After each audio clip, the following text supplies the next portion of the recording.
Bismillahirrahmanirrahim. Assalamualaikum warahmatullahi wabarakatuh.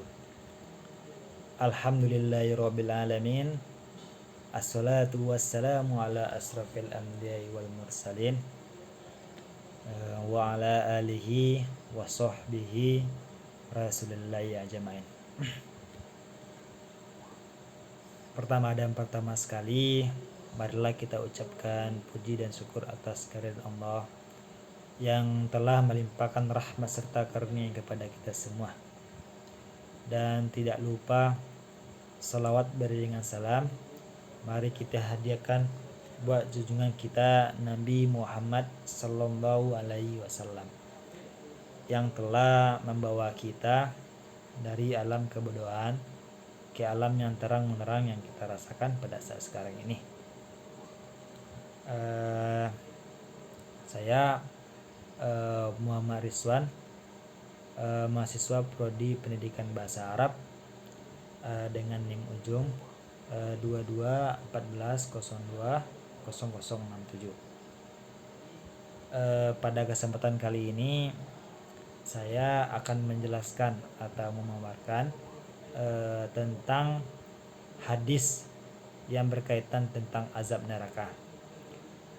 Video ini saya buat untuk memenuhi tugas mata kuliah hadis dengan dosen pengampu Bapak Dr. Zulhadi MAG. Jadi pada kesempatan kali ini materi keempat, hadis tentang azab neraka. Baiklah, langsung saja. Bismillahirrahmanirrahim.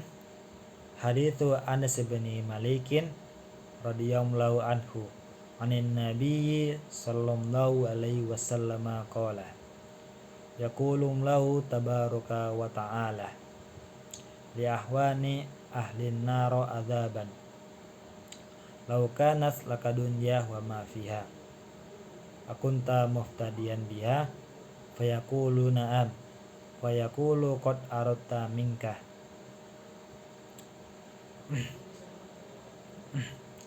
ahwana min haza wa anta fi sulbi adama alla tusrika ahsibu qala wala udkhilakan naro fa abaita ila syirka rawahu Bukhari wa Muslim wa Ahmad.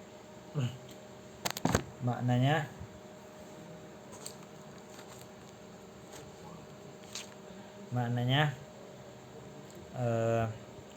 artinya hadis yang berasal dari hadis dari Anas bin Malik, semoga Allah meridhoinya, dari Nabi Muhammad sallallahu alaihi wasallam. Dia berkata bahwasanya Allah yang Maha memberkati dan Maha tinggi bertanya kepada ahli neraka yang paling ringan azabnya.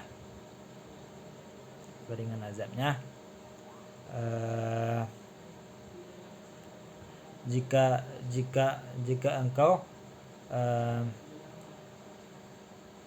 engkau punya dunia dan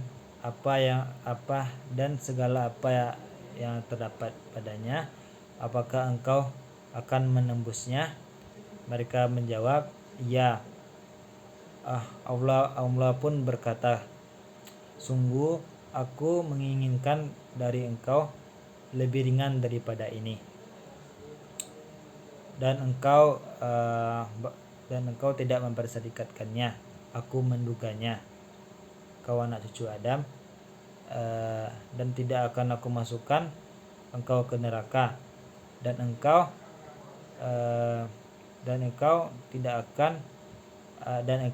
enggan dan tidak ada enggan atau bahkan mempersedikatkannya. Hadis riwayat Bukhari, Muslim dan Ahmad.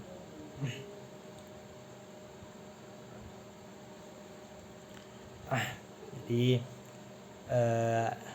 pada kesempatan, jadi hadis ini menceritakan tentang azab neraka. Mana di sini hadis berasal dari Anas bin Malik. Hadis itu Anas bin Malikin radhiyallahu anhu. Hadis yang berasal dari Anas bin Malik, semoga Allah meridhoinya. Bahasanya yaqulullahu tabaraka wa ta'ala, bahwasanya Allah yang Maha memberkati dan Maha tinggi, li ahwani ahlin naro azaban, berkata kepada ahli neraka yang paling ringan azabnya. Laukanas lakadunyah wa mafiyah, jikalau ada bagi engkau dunia dan apa yang terdapat padanya,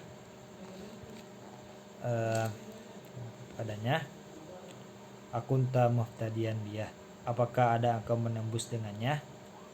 Fayaqulu na'am, maka mereka berkata iya. Fayaqulu qad arata minkah, Allah berkata, sungguh aku menginginkan dari engkau lebih ringan daripada ini.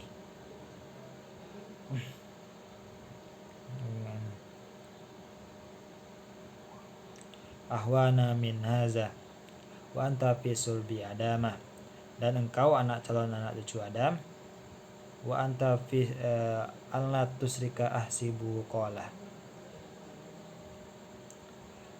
Jadi baiklah, untuk selanjutnya itu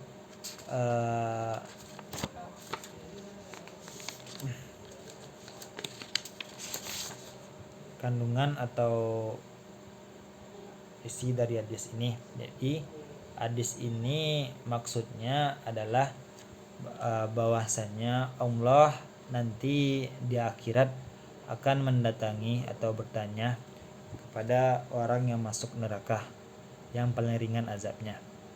Jadi kira-kira orang ini adalah orang yang paling ringan dan beruntung di neraka, karena mereka lah yang mendapat azab yang paling ringan di antara azab-azab yang lain. Allah berkata kepada mereka, jikalau adalah untukmu dunia dan apa yang ada padanya. Jadi Allah mengandaikan kamu sekarang diazab dengan azab yang paling ringan. Seandainya kamu yang punya dunia dan segala yang ada di dalamnya, apakah engkau mau menebus azab Allah yang paling ringan ini dengan dunia dengan segala isinya itu, lalu engkau akan dibebaskan dari azab Allah atau neraka ini. Jadi Allah mensejajarkan kita bahwasanya azab yang paling ringan ini tidaklah remeh atau ringan, dan mereka yang mendapat azab yang paling ringan itu menjawab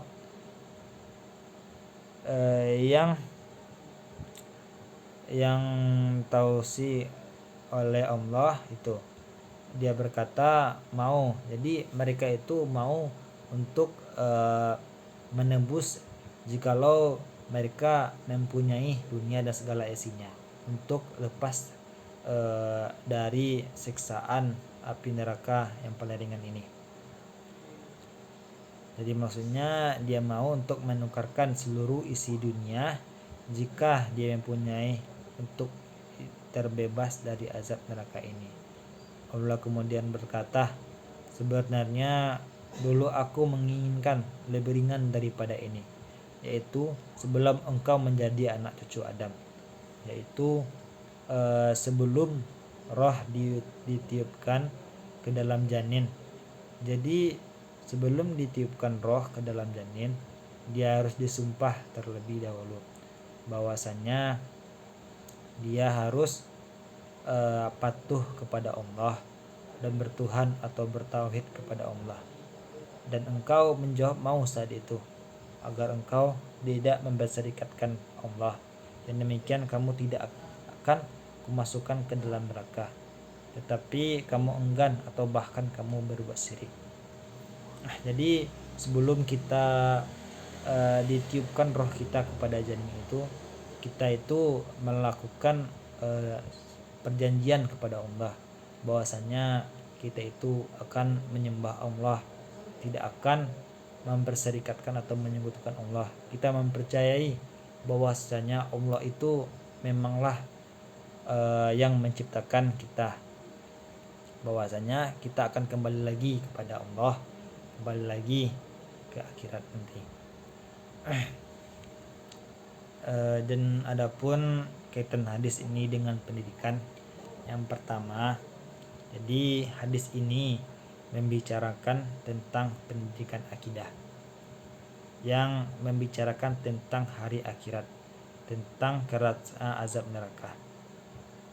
Jadi dalam hadis ini dijelaskan bahwasanya azab kubur itu sangatlah pedih. Tidak bisa kita membayangkan betapa pedihnya. Kalau kita ibaratkan di dalam hadis ini dijelaskan bahwasanya pedihnya di dalam neraka itu tidak sebanding apa-apa dengan dunia dan segala isinya. Tidak dapat dibandingkan dengan pedihnya itu. Jadi ganjaran hadis ini yaitu menjelaskan kepada peserta didik bahwasanya azab neraka itu sangat pedih dan menyakitkan, yang mana azab yang paling ringan saja tidak sebanding dengan isi dunia untuk mendapat kebebasan dari azab itu. Jadi dengan kita menjelaskan hadis ini, dengan kita mempelajari hadis ini, dan kita mengajarkan kepada peserta didik tentang hadis ini, jadi peserta didik itu paham atau mengerti bahwasanya azab neraka itu sangatlah pedih. Kita dapat menanamkan kepada mereka bahwasanya kita itu sebagai umat muslim haruslah bersungguh-sungguh dalam beribadah, bahwasanya azab neraka itu sangatlah pedih, sehingga jikalau dibandingkan dengan isi dunia itu, seluruh dunia dan segala isinya tidak akan sebanding dengan itu. Jadi dengan kita menjelaskan di sini, siswa atau pelajar akan mengerti seperti itu, bahwasanya dapat membuat mereka supaya untuk lebih taat kepada Allah Subhanahu wa taala. Yang kedua, hadis ini mengajarkan tentang sesuatu dengan metode tamsil, dengan metode perumpamaan. Di sana Allah menjelaskan betapa pedihnya azab neraka, yang untuk mendapat kebebasan saja tidak dapat dibandingkan dengan isi dunia. Jadi Allah mengajarkan kepada kita, atau yang mengajarkan kepada kita dengan metode membandingkan atau perumpamaan. Diumpamakan suatu benda sama benda yang lain. Jadi biasanya ini metode perumpamaan ini bisa disebut dengan metode tamsil. Jadi kita sebagai pendidik juga bisa menggunakan metode ini dalam proses pendidikan. Kita bisa membandingkan atau memperumpamakan supaya peserta didik lebih mudah memahami dan menangkap apa yang akan diajarkan. Karena dengan kita merumpamakan itu akan mudah dicerna oleh peserta didik. Jadi dengan itu akan lebih mempermudah proses atau jalannya pembelajaran. Jadi itulah penjelasan tentang hadis tentang pedihnya azab kubur. Mungkin pada kesempatan kali ini hanya itu saja yang dapat saya sampaikan. Jikalau ada salah dalam penggunaan kata, saya mohon maaf. Wabillahi taufik wal hidayah. Wassalamualaikum warahmatullahi wabarakatuh.